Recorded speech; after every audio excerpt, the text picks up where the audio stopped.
पहला क्वेश्चन, इसकी लंबाई कितनी होती है? 30 सेंटीमीटर होती है। कितनी होती है?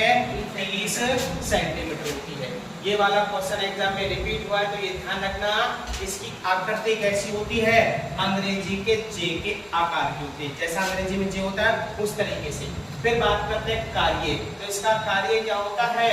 भोजन का आंशिक पाचन करना, आंशिक का मतलब कम मात्रा में, और भोजन का क्या करना? संग्रह। तो हमारे अमावस्या में भोजन कितने समय के लिए ठहरता है?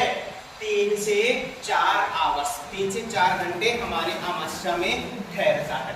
उसके बाद बात करते हैं हमारे अमावस्या के भाग कितने होते हैं। तो हमारे अमावस्या को 3 भागों में बांटा गया। कितने भागों में बांटा गया है? 3 में। सबसे पहला जो भाग आता है इसको बोलते हैं कार्डियक या जठरागम, और इसी के ऊपर एक वॉल्व पाया जाता है जिसको नाम दिया जाता है कार्डियक वॉल्व या कार्डियक कपाट कहते हैं। क्या कहते हैं? कार्डियक वॉल्व या कार्डियक कपाट। इसका काम क्या होता है?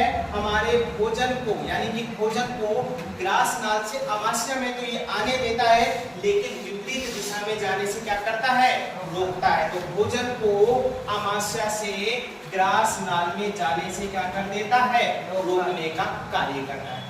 दूसरा भाग कौन सा होता है? फंडस। ये हमारी अमाशय का सबसे बड़ा वाला भाग होता है, यहीं पर भोजन को इकट्ठा किया जाता है। तीसरा भाग होता है पाइलोरिक भाग। कौन सा होता है? पाइलोरिक, या इसी को बोला जाता है जठरालेगम, और इसके ऊपर भी एक वॉल्व पाया जाता है जिसको नाम दिया जाता है पाइलोरिक वॉल्व या पाइलोरिक कपाट कहते हैं। तो इसका कार्य क्या होता है? जब भोजन अमाशय से इसमें पहुंचता है छोटी आंत में, तो ये कपाट क्या हो जाता है? खुल जाता है, लेकिन फिर वापस भोजन को छोटी आंत से अमाशय में आने से क्या करता है? रोकने का कार्य करता है। तो इसका कार्य होता है भोजन को छोटी आंत से अमाशय में आने से रोकने का क्या करता है? कार्य करता है। तो इन कपाटों का काम क्या होता है?